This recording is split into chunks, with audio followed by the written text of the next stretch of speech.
Hello， 大家好，我是阿旭。那美国职棒 MLB 的新球季即将到来，洛杉矶道奇队跟圣地亚哥教士队今年特别在南安首尔进行开幕战。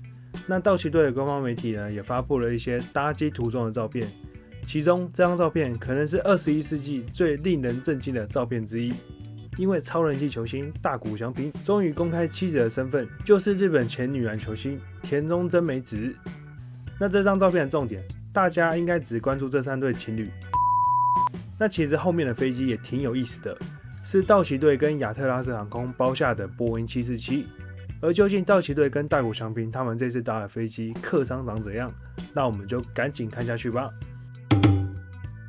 先简单介绍一下亚特拉斯航空，它是一家美国的航空公司，但与一般的航空公司不同，它主要以货运跟包机来盈利，所以一般民众比较不会搭到。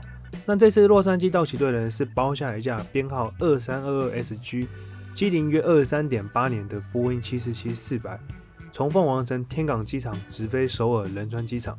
值得一提的是，这架747可是顶级的豪华 VIP 版本。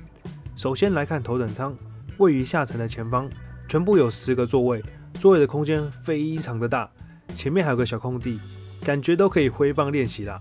用餐也很有仪式感，仿佛就像在地面的餐厅用餐。再来是商务舱，总共134个座位，上下2层都有。那上层是采用2:2的配置，下层则是2:32的配置。不过这款商务舱呢，看图片应该是无法全平躺，有点像大家去看牙科座的椅子，所以也有人戏称是牙科椅，但乘坐起来也算是舒服啦。而在下层的末段还有36席的经济舱，采用2:42的配置。整体而言呢，内装不敢说最高级，坦白讲还有点年纪，但波音747的宽敞度绝对是数1数2的，而且机上也有提供 WiFi 服务跟充电插座，可以尽情的使用手机跟平板，这点非常的重要啊。